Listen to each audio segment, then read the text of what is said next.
ಶ್ರೀಗುರುಭ್ಯೋ ನಮಃ. ಹರಿ ಓಂ. ವಿಜ್ಞಾನರೋಚಿಪರಿಪೂರಿತಾಂತರ್ಬಾಹ್ಯಾಂಡಕೋಶಂ ಹರಿತೋಪಲಾಭಂ ತರ್ಕಾಭಯೇತಂ ವಿಧಿ ಸರ್ವಪೂರ್ವಗೀರ್ವಾಣ ವಿಜ್ಞಾನದಮಾನತೋಸ್ಮಿ. ಪ್ರಥಮೋ ಹನುಮಾನ್ ನಾಮ ದ್ವಿತೀಯೋ ಭೀಮ ಏವ ಚ. ಪೂರ್ಣಪ್ರಜ್ಞಸ್ತೃತೀಯಸ್ತು ಭಗವತ್ಕಾರ್ಯಸಾಧಕಃ. ಬುದ್ಧಿರ್ಬಲಂ ಯಶೋಧೈರ್ಯಂ ನಿರ್ಭಯತ್ವಂ ಅರೋಗತಾ. ಅಜಾಡ್ಯಂ ವಾಕ್ಪಟುತ್ವಂ ಚ ಹನುಮತ್ ಸ್ಮರಣಾದ್ ಭವೇತ್. ಪೃಥ್ವೀಮಂಡಲಮಧ್ಯಸ್ಥಾಃ ಪೂರ್ಣಬೋಧಮತಾನುಗಾಃ. ವೈಷ್ಣವಾ ವಿಷ್ಣುಹೃದಯಾಃ ತನ್ನಮಸ್ಯೆ ಗುರುನ್ ಮಮ. ಜನ್ಮಾದ್ಯಸ್ಯ ಯತೋನ್ಮಯಾದಿತರತಶ್ಚಾರ್ಥೇಷ್ವಭಿಜ್ಞಸ್ವರಾಟ್. ತೇನೇ ಬ್ರಹ್ಮಹೃದಾಯ ಆದಿಕವಯೇ ಮುಹ್ಯಂತಿ ಯಂ ಸೂರಯಃ. ತೇಜೋ ವಾರಿಮೃದಾಂ ಯಥಾ ವಿನಿಮಯೋ ಯತ್ರ ತ್ರಿಸರ್ಗೋ ಮೃಷಾ. ಧಾಮ್ನಾ ಸ್ವೇನ ಸದಾ ನಿರಸ್ತಕುಹಕಂ ಸತ್ಯಂ ಪರಂ ಧೀಮಹಿ. ಸೃಷ್ಟಿಸ್ಥಿತ್ಯಪ್ಯೇಹ ನಿಯತಿದೃಶಿತಮೋ ಬಂಧಮೋಕ್ಷಾಶ್ಚ ಯಸ್ಮಾದಸ್ಯ ಶ್ರೀ ಬ್ರಹ್ಮರುದ್ರ ಪ್ರಭೃತಿ ಸುರನರದ್ವೀಷಶತ್ರುತ್ಮಕಸ್ಯ. ವಿಷ್ಣೋರ್ವ್ಯಸ್ತಾಃ ಸಮಸ್ತಾಃ ಸಕಲಗುಣನಿಧಿಃ ಸರ್ವದೋಷವ್ಯಪೇತಃ. ಪೂರ್ಣಾನಂದೋ ವ್ಯಯೋ ಯೋ ಗುರುರಪಿ ಪರಮಃ ಚಿಂತಯೇತಂ ಮಹಾಂತಂ. ಯಂ ಪ್ರವ್ರಜन्तಮನುಪೇತಮಪೇತಕೃತ್ಯಂ ದ್ವೈಪಾಯನೋ ವಿರಹಕಾತರ ಆಜುಹಾವ. ಪುತ್ರೇತಿ ತನ್ಮಯತಯಾ ತರವೋಪಿ ನೇದುಃ.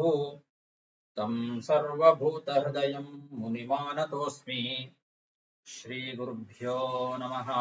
ಹರಿ ಓಂ. ಶ್ರೀಮದ್ಭಾಗವತದ ದಶಮಸ್ಕಂಧದ 41ನೇ ಅಧ್ಯಾಯದಲ್ಲಿ ಇವತ್ತು 31ನೇ ಶ್ಲೋಕ.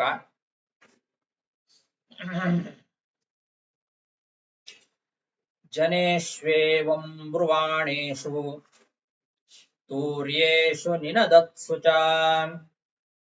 ಕೃಷ್ಣರಾಮೌ ಸಮಾಭಾಷ್ಯ ಚಾಣೂರೋ ವಾಕ್ಯಮಬ್ರವೀತ್. ಮಥುರಾ ಪಟ್ಟಣದ ಜನಗಳು ಕೃಷ್ಣ ಮತ್ತು ಬಲರಾಮರನ್ನ ನೋಡಿ ಈ ಹಿಂದೆ ಹೇಳಿದಂತೆ ಮಾತಾಡ್ಕೊಳ್ತಾ ಇದ್ದಾರೆ.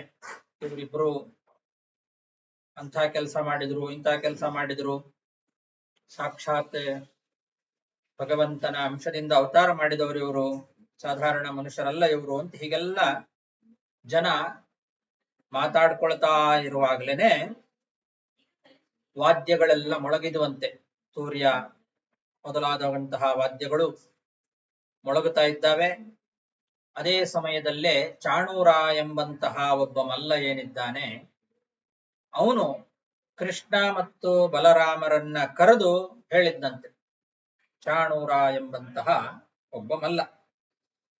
ಜನೇಷ್ವೇವಂ ಬ್ರುವಾಣೇಷು ತೂರ್ಯೇಷು ನಿನದತ್ಸು ಚ. ಕೃಷ್ಣರಾಮೌ ಸಮಾಭಾಷ್ಯ ಚಾಣೂರೋ ವಾಕ್ಯಮಬ್ರವೀತ್. ಹೇ ನಂದಸೂನೋ ಹೇ ರಾಮ ಭವಂತೌ ವೀರ್ಯಸಮ್ಮತೌ. ನಿಯುದ್ಧ ಕುಶಲೌ ಶ್ರುತ್ವಾ ರಾಜ್ಞಾಹೂತೌ ದಿದೃಕ್ಷುಣಾ. ಚಾಣೂರ ಅನ್ನೋನು ಹೇಳ್ತಾ ಇದ್ದಾನೆ, ಹೇ ನಂದಸೂನೋ, ಹೇ ರಾಮ ಅಂತ. ಇಲ್ಲೇ ಕೃಷ್ಣ ಮತ್ತು ರಾಮರೇ, ನೀವಿಬ್ರು ಪರಾಕ್ರಮದಿಂದ ಬಹಳ ಪ್ರಸಿದ್ಧರಾಗಿದ್ದೀರಿ ಅಂತ ಹೇಳ್ತಾರೆ ಜನ. ನೀವು ಮಲ್ಲ ಯುದ್ಧದಲ್ಲಿ ಭಾರಿ ಕುಶಲರು ಅಂತ ನಾನು ಕೇಳಿದ್ದೇನೆ. ಅದನ್ನ ನೋಡಬೇಕು ಅನ್ನೋ ಇಚ್ಛೆಯಿಂದ ರಾಜ ಕಂಸ ನಿಮ್ಮನ್ನ ಇಲ್ಲಿಗೆ ಕರೆಸಿದ್ದಾನೆ ಭಾರಿ ಕುಶಲರಂತೆ ನೀವು ಮಲ್ಲ ಯುದ್ಧದಲ್ಲಿ, ಭಾರಿ ಪರಾಕ್ರಮಶಾಲಿಗಳು ಅಂತ ಕೇಳಿ ತಿಳ್ಕೊಂಡಿದ್ದೇವೆ.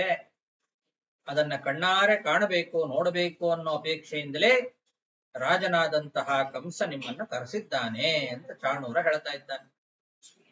ಹೇ ನಂದಸೂನೋ ಹೇ ರಾಮ ಭವಂತೌ ವೀರ್ಯ ಸಮ್ಮತೌ ನಿಯುದ್ಧ ಕುಶಲೌ ಶ್ರುತ್ವಾ ರಾಜ್ಞಾಹೂತೌ ದಿದೃಕ್ಷುಣ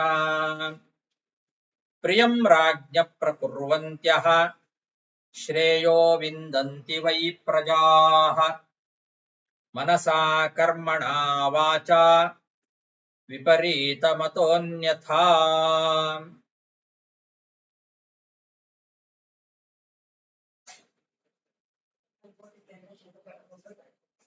ಪ್ರಜೆಗಳು ಯಾವಾಗಲೂ ಕೂಡ ರಾಜನಿಗೆ ಸಂತೋಷವನ್ನ ಉಂಟು ಮಾಡಬೇಕು. ರಾಜನಾಗಿರ್ತಕ್ಕಂಥವನಿಗೆ ಆ ರಾಜ್ಯದಲ್ಲಿರುವಂತಹ ಪ್ರಜೆಗಳು ತಮ್ಮ ಮನಸ್ಸಿನಿಂದ, ಮಾತಿನಿಂದ ಮತ್ತು ತಮ್ಮ ನಡತೆಯಿಂದ ಆ ರಾಜನಿಗೆ ಇಷ್ಟವನ್ನ ಮಾಡ್ತಾ ಇದ್ರೆ ಆವಾಗ ಮಾತ್ರ ಶ್ರೇಯೋಭಾಗಿಗಳಾಗ್ತಾರೆ ಪ್ರಜೆಗಳು. ಒಂದು ವೇಳೆ ಹಾಗೆ ಮಾಡಲಿಲ್ಲ ಅಂತಾದರೆ, ರಾಜನಿಗೆ ಇಷ್ಟವಾದದ್ದನ್ನ ಪ್ರಜೆಗಳು ಮಾಡಲಿಲ್ಲ ಅಂತಾದ್ರೆ ಆವಾಗ ಶಿಕ್ಷೆಗೆ ಅರ್ಹರಾಗ್ತಾರೆ. ಪ್ರಿಯಂ ರಾಜ್ಞ ಪ್ರಕುರ್ವಂತ್ಯಃ ಶ್ರೇಯೋ ವಿಂದಂತಿ ವೈ ಪ್ರಜಾಃ ಮನಸಾ ಕರ್ಮಣಾ ವಾಚಾ ವಿಪರೀತಮತೋನ್ಯಥಾ ನಿತ್ಯಂ ಪ್ರಮುದಿತಾ ಗೋಪಾಃ ವತ್ಸಪಾಲಾಸ್ತಥಾ ಸ್ಫುಟಂ ವನೇಷು ಮಲ್ಲಯುದ್ಧೇನ ಕ್ರೀಡಂತಶ್ಚಾರಯಂತಿ ಗಾಃ.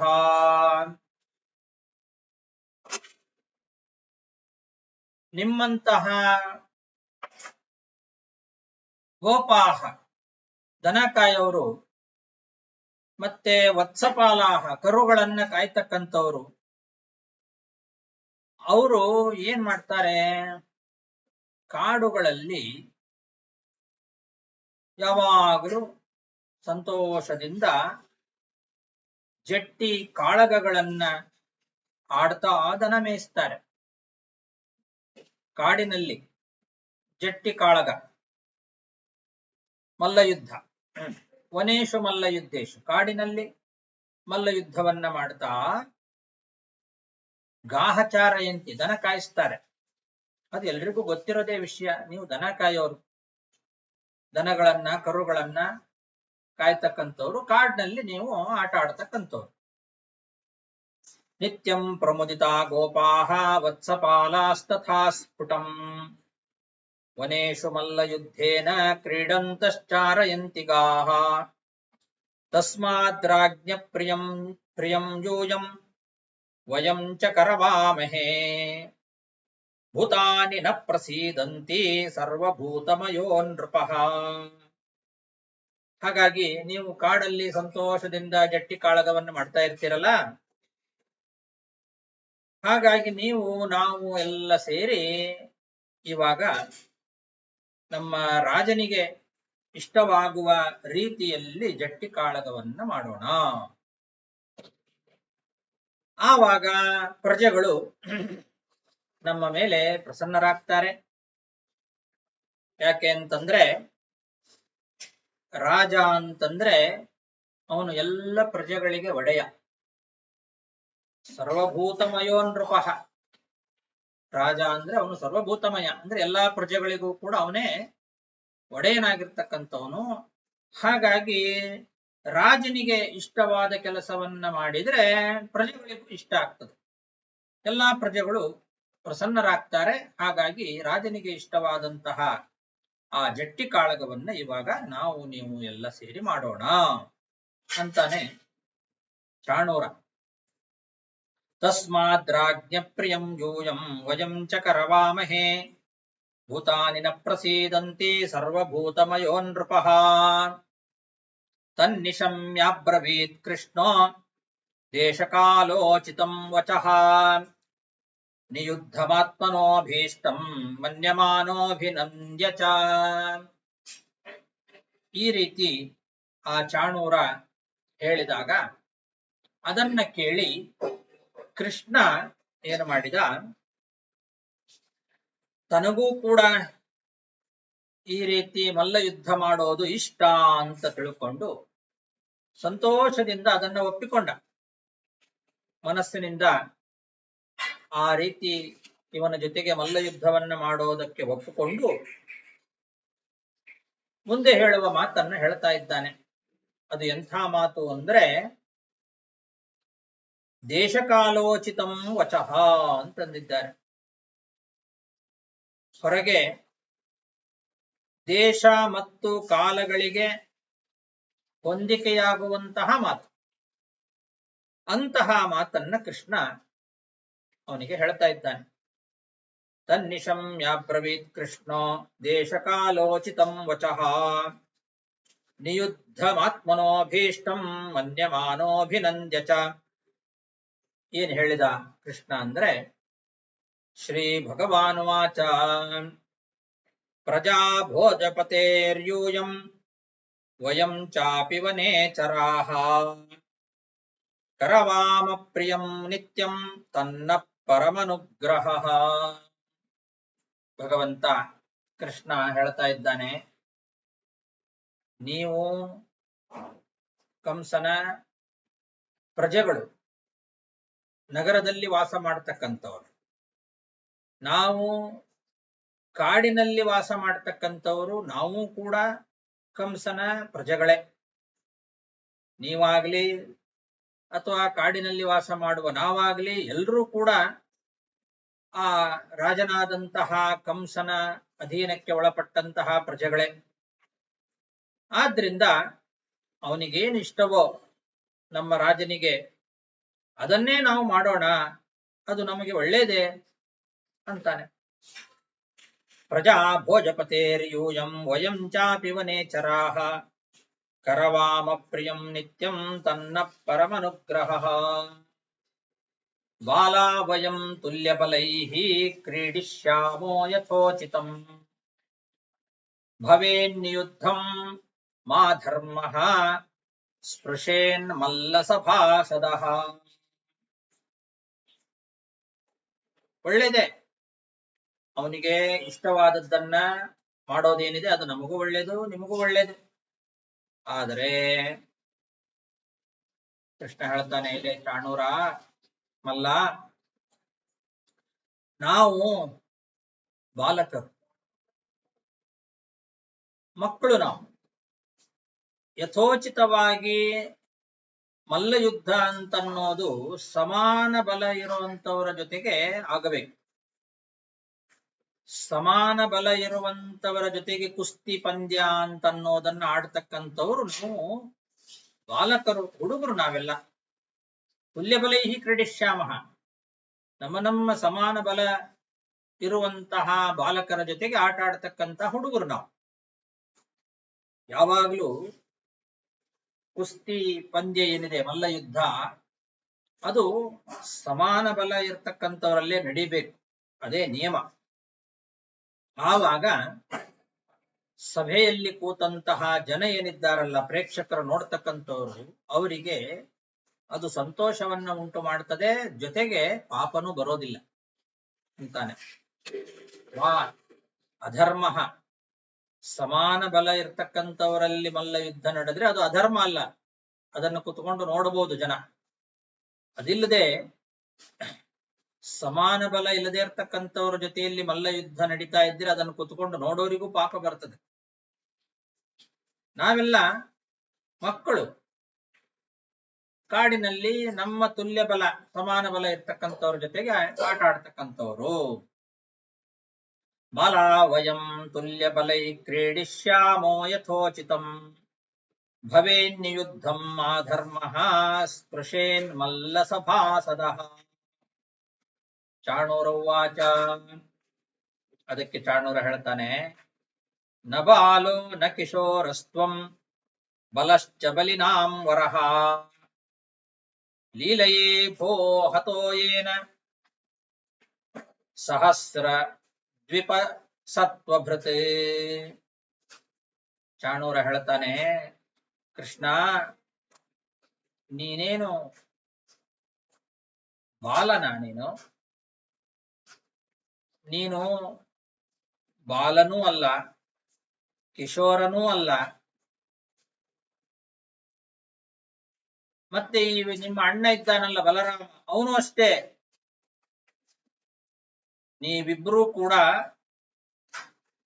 ಬಲಿಷ್ಠರಲ್ಲೇ ಅತ್ಯಂತ ಬಲಿಷ್ಠರು. ನೀವು ಸಾಧಾರಣ ಬಲಿಷ್ಠರಲ್ಲ, ನೀವು 1000 ಆನೆಗಳ ಬಲ. ಕೋಲಯಾಪೀಡ ಅಂತನ್ನೋ ಆನೆ ಏನಿದೆ ಅಲ್ಲ, ಆ ಆನೆಗೆ ಎಷ್ಟು ಬಲ ಇತ್ತು?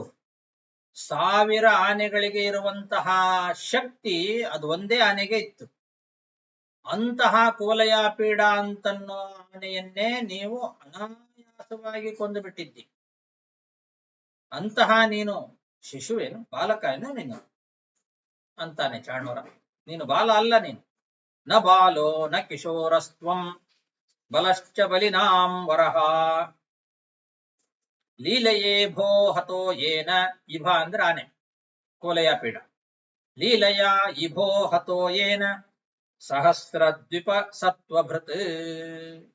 1000 ಆನೆ ಬಲವುಳ್ಳಂತದ್ದದು, ಅದನ್ನೇ ಅನಾಯಾಸವಾಗಿ ಕೊಂದು ಬಿಟ್ಟಿದ್ದಿ ನೀನು, ಮಗುನ ನೀನು. ತಸ್ಮಾತ್ ಭವದ್ಭ್ಯಾಂ ಬಲಿಭಿಃ ಯೋದ್ಧವ್ಯಂ ನಾನಯೋತ್ರ ವೈ ಮಯಿ ವಿಕ್ರಮವಾರ್ಷ್ಣೇಯ ಬಲೇನ ಸಹ ಮುಷ್ಟಿಕಃ. ಹಾಗಾಗಿ ನೀವು ಬಾಲಕರ ಜೊತೆಗೆ ಆಟ ಆಡ್ತಕ್ಕಂಥವ್ರಲ್ಲ. ನೀನೇ ಹೇಳಿದ ಹಾಗೆ ತುಲ್ಯ ಬಲ, ಸಮಾನ ಬಲ ಉಳ್ಳವರ ಜೊತೆಗೆ ಕುಸ್ತಿ ಮಲ್ಲ ಯುದ್ಧ ನಡಿಬೇಕು ಅಂತ ನೀನು ಹೇಳದಲ್ಲ. ಹಾಗಾಗಿ ನಿಮ್ಮ ಬಲ ಸಾಧಾರಣವಾದ ಬಲ ಏನಲ್ಲ ನಿಮ್ದು. ಹಾಗಾಗಿ ನೀವು ಬಲಿಷ್ಠರ ಜೊತೆಗೇನೆ ಯುದ್ಧ ಮಾಡಬೇಕು, ಇದರಲ್ಲಿ ಅನ್ಯಾಯ ಏನು ಇಲ್ಲ. ಕೃಷ್ಣ ಬಾ, ನಿನ್ನ ಪರಾಕ್ರಮವನ್ನ ತೋರ್ಸು. ಇನ್ನು ಈ ಬಲರಾಮ ಇದ್ದಾನಲ್ಲ, ಅವನು ಮುಷ್ಟಿಕನ ಜೊತೆಗೆ ಅವನು ಯುದ್ಧ ಮಾಡಲಿ. ನನ್ನ ಜೊತೆಗೆ ನೀನು ಯುದ್ಧ ಮಾಡು, ಬಲರಾಮನ ಜೊತೆಗೆ ಮುಷ್ಟಿಕ ಯುದ್ಧ ಮಾಡ್ತಾನೆ. ಅವನ ಪರಾಕ್ರಮ ಏನಿದೆ, ಬಲರಾಮನ ಪರಾಕ್ರಮ, ಅದನ್ನ ಮುಷ್ಟಿಕ ಪರಾಕ್ರಮವನ್ನ ನೋಡ್ಲಿ. ನಿನ್ನ ಪರಾಕ್ರಮವನ್ನು ನನಗೆ ತೋರಿಸು ಅಂತಾನೆ ಚಾಣೂರ. ಹೀಗೆ ಚಾಣೂರ ಮತ್ತು ಮುಷ್ಟಿಕ ಅಂತನ್ನೋ ಇಬ್ಬರ ಜೊತೆಯಲ್ಲಿ ಮಲ್ಲ ಯುದ್ಧ ನಡಿಲಿಕ್ಕೆ ಮುಂಚೆ ಇದೆಲ್ಲ ಮಾತುಕತೆ ನಡೆದಿದೆ. ತಸ್ಮಾತ್ ಭವದ್ಭ್ಯಾಂ ಬಲಿಭಿಃ ಯೋದ್ಧವ್ಯಂ ನಾನಯೋತ್ರ ವೈ ಮಯಿ ವಿಕ್ರಮವಾರ್ಷ್ಣೇಯ ಬಲೇನ ಸಹ ಮುಷ್ಟಿಕಃ. इति श्रीमद्भागवते महापुराणे पारमहंस्याम् अष्टादशसाहस्र्यां संहितायां वैयासिक्यां दशमस्कन्धे 41 ಶ್ರೀಕೃಷ್ಣಾರ್ಪಣಮಸ್ತು. ಇಲ್ಲಿಗೆ ದಶಮಸ್ಕಂಧದ 41ನೇ ಅಧ್ಯಾಯ ಮುಗಿತು.